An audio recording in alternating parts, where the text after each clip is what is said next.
इतिहास में पहली बार बिहार के सीएम नीतीश कुमार ने किया राज्यसभा के लिए नामांकन। बिहार की राजनीति में एक बड़ा और ऐतिहासिक मोड़ देखने को मिला है। राज्य के मुख्यमंत्री नीतीश कुमार ने राज्यसभा के लिए नामांकन दाखिल कर दिया है। बिहार के राजनीतिक इतिहास में यह पहली बार है जब कोई मौजूदा मुख्यमंत्री राज्यसभा के लिए उम्मीदवार बन रहा है। इस कदम के बाद राज्य की सियासत में कई तरह की चर्चाएं तेज हो गई हैं। नीतीश के राज्यसभा नामांकन के बाद सियासत गर्म, जेडीयू ऑफिस में हंगामा। नीतीश कुमार के राज्यसभा नामांकन के बाद बिहार की राजनीति में हलचल तेज हो गई है। इसी बीच उनके बेटे निशांत कुमार के राजनीति में आने की चर्चा भी शुरू हो गई है। राजधानी पटना स्थित जेडीयू के प्रदेश कार्यालय में कुछ समर्थकों ने हंगामा और तोड़फोड़ की। बताया जा रहा है कार्यकर्ता पार्टी के अंदर चल रही चर्चाओं को लेकर नाराज थे।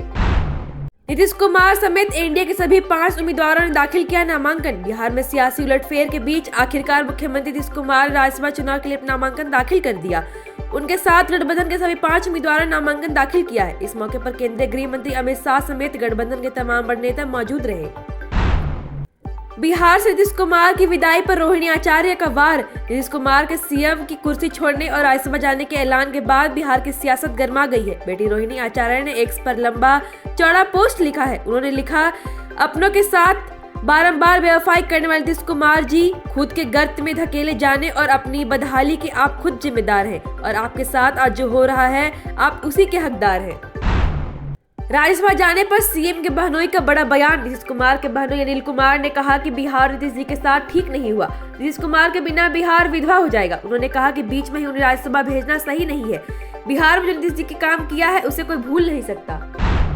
नीतीश पर कांग्रेस का तंज। नीतीश कुमार के इस फैसले पर विपक्षी दलों ने तीखी प्रतिक्रिया दी है। कांग्रेस नेता और राजस्थान के पूर्व मुख्यमंत्री सचिन पायलट ने इस निर्णय पर सवाल उठाए हैं। उन्होंने कहा कि नीतीश कुमार ने विधानसभा चुनाव अपने चेहरे पर लड़ा और जनता से जनादेश हासिल किया। ऐसे में अब उनका मुख्यमंत्री पद छोड़कर राज्यसभा जाना कई सवाल खड़े करता है।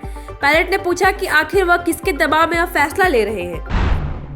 अमित शाह ने कहा, नीतीश कुमार केंद्रीय राजनीतिक में लौट रहे। केंद्रीय गृह मंत्री अमित शाह ने गुरुवार को पटना में कहा कि मुख्यमंत्री नीतीश कुमार का बिहार के मुख्यमंत्री के रूप में कार्यकाल स्वर्णिम रहा है। उन्होंने राज्य के विकास के सभी मायनों में तेजी लाई है। लंबे अरसे के बाद नीतीश फिर से केंद्रीय राजनीतिक में लौट रहे हैं। सीएम नीतीश के राज्यसभा जाने पर बोले चिराग पासवान। मुख्यमंत्री नीतीश कुमार के राज्यसभा जाने के फैसले का सहयोग दल लोजपा ने स्वागत किया है। पार्टी के चीफ चिराग पासवान ने अपनी और अपनी पार्टी की तरफ से नीतीश कुमार को उज्जवल भविष्य की शुभकामनाएं दी है। नीतीश कुमार को राज्यसभा भेजकर बीजेपी ने दिखाया अपनी असली चेहरा। मुकेश सहनी। विकासशील इंसान पार्टी के संस्थापक और बिहार के पूर्व मंत्री मुकेश सहनी ने मुख्यमंत्री नीतीश कुमार के राज्यसभा जाने को भाजपा की रणनीति का एक हिस्सा बताते हुए कहा कि यही भाजपा की असलियत है। चुनाव के समय ही हम लोगों ने कहा था कि भाजपा नीतीश कुमार को कभी मुख्यमंत्री नहीं बनाएगी और अगर बना भी दी तो 2025 से 30 तक रहने नहीं देगी। आज हकीकत सबके सामने है। नीतीश के बाद अब कौन बनेगा बिहार का सीएम? नीतीश की जगह पर बिहार का अगला मुख्यमंत्री कौन होगा और उप मुख्यमंत्री किसे बनाया जाएगा? ऐसे तमाम सवाल लोगों के मन में बने हुए हैं। बीजेपी की ओर से मुख्यमंत्री पद के दिलीप जायसवाल, सम्राट चौधरी, संजीव चौरसिया और केंद्रीय नित्यानंद राय के नाम की चर्चा हो रही है। इसके अलावा भी कई अन्य नाम के कयास लगाए जा रहे हैं, लेकिन बिहार के सियासी इतिहास में पहली बार बीजेपी का मुख्यमंत्री होगा। Thank you so much for watching this video. Don't forget to like, comment, share and subscribe.